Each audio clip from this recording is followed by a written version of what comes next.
The Thursday Afternoon Chat. Your favorite artists with Jayar.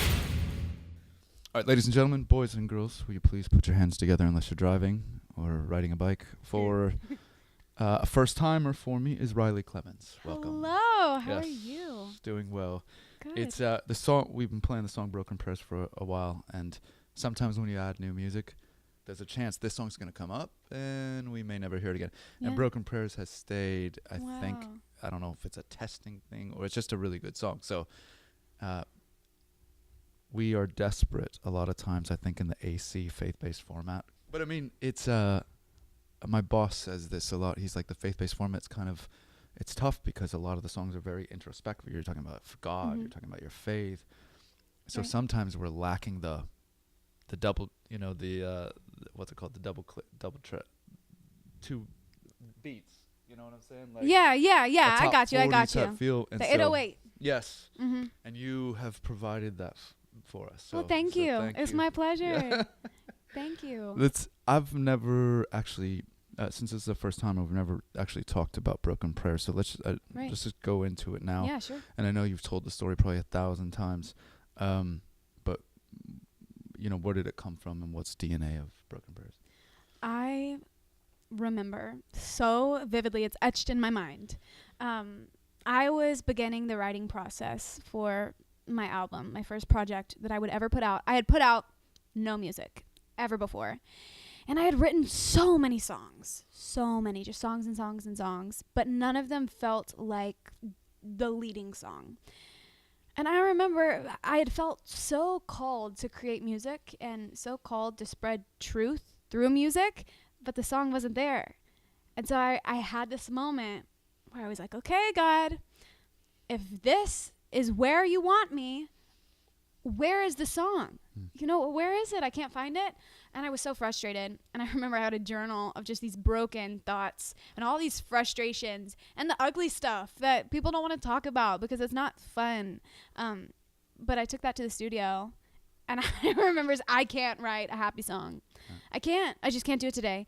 But we wrote Broken Prayers based on all the brokenness that I had written down.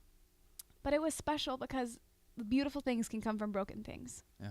There has been some female vocalists in this format for, let's go since there was faith-based radio, but there's been seasons where Amy Grant ran the place, and then Natalie Grant and her powerhouse voice took over, and then throw Plum into the mix. Francesca Battistelli had this window where she owned the place. That was my first concert ever. Francesca? And she smiled at me. Oh, wow. And I can't forget it. All right. So I just feel like I should tell you that. Yes.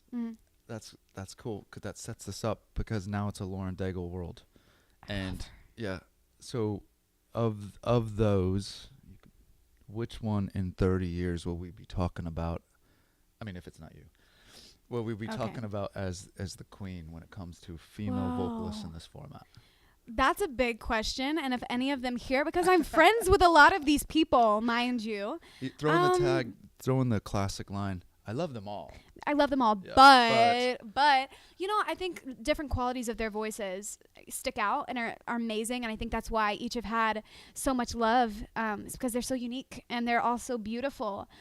And I do a lot of things based on my mood, and so I'll listen to different people based on my mood. Hi, I love you all, but I'm in a Lauren Daigle phase right now. Yeah. I'm gonna leave that there. Yeah. So there you go. Who was it? Talking with Plum, she described this as Amy opened the door, Natalie and Francesca for 10 years kind of made it bigger and better and stronger as women in this format, and then so they paved this way for Lauren to walk through the door, and to do it with better quality. Everything quality, but she couldn't have been here without those ones bursting it. And you know what? It opens the door for you now too. Well, with that being said, I think that it's so special because 30 years from now, I think everybody will have their own tiny, mini little legacy. Because like you said, I hope that the door keeps opening and more people feel welcome and more listeners feel welcome, and especially women. It's really cool that voices are being heard, and spreading the light of Jesus. It's amazing. It's a really exciting time to be in music. Right. Let's go into another sampling of the album that came out in August. Can you walk me up better for it? I can totally walk you up better for it. I had just gone through the most transitional season of my life. I had left normal high school to do online. I was getting busier with work. There were a lot of things changing, some family dynamics, some relationships changing. And it was challenging, to say the least. It was incredibly challenging. And I had faced things that I had never faced before. And I think when people come to moments like that in their lives, it's only human to ask, but why? Why is this so hard? And sitting down to write this song, I got to see from a new perspective. It's not, the challenge will only make you better for it. And that's where this one came from. Perfect. Let's go into the fishbowl of random questions here.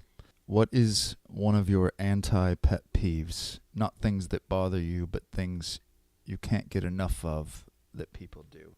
For example, I cannot stand when people chew loud. Oh, we're the same. We get each other. Yeah. But what if that you loved that? That would be your anti-pet peeve. Then you would have an issue, and you would need to talk to somebody about it. We couldn't be friends. Yeah, it wouldn't work. Can you think of one that is an anti-pet peeve? Yeah, I can. I think a belly laugh. What is better than a belly laugh? Yeah. You know? If people belly laugh, I want to make them laugh again because it's just so cute. But also accents. Okay. Like a Australian accent. Yeah. That's just the pinnacle right there. Okay. Next one from the fishbowl. Okay. Part of your childhood that you miss the most. Okay, we were actually talking about this morning. I miss making forts. You know, you get the pillows, you get the blankets. Why did you stop? That's a great question. That is a great question. And it's really going to push me to really think about that because you're right, I could still make a fort. Yeah. But I just have so many clear memories of during summer, I would hang out with my brother and sister. We would go to the pool, then we'd come home, we'd eat pizza because we could. And then we would make a fort and watch a movie. Yeah. And that's pretty picturesque. What did you use for the middle? Because that's what I struggle with, is to get the arc of a tent up. No, I get what you're saying. Like a ladder. You almost have to put a ladder. Yeah. We've gone to this phase lately where we'll tie fishing line to the blanket and tie it to the fan so it starts to get the tent type thing.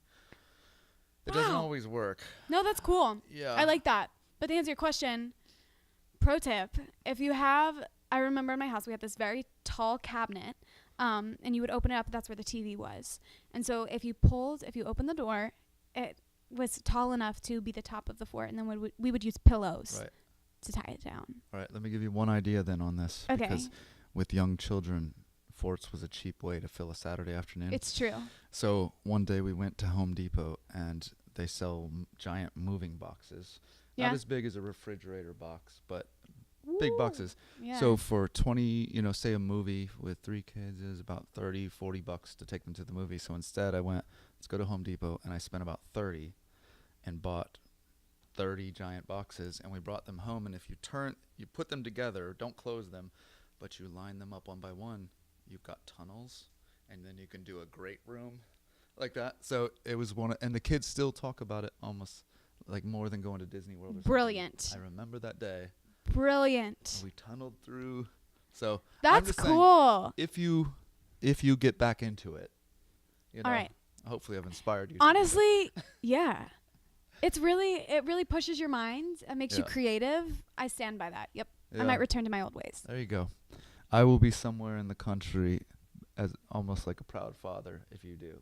Perfect. Just know I'm out there. Thank you. When can, for our Riley Clemmons fans in our audience, at what point do you start writing again, and do you have a process that is yours when it comes to staring at a blank piece of paper? I am currently already writing. Okay. I started writing a few weeks after the album came out. It's so exciting to get back into the studio. Yeah. Because by the time an album cycle hits, you're ready to get back in there. Right. You got more things to say. Are you a laptop girl or a notepad girl? Everything starts on a notepad. Okay.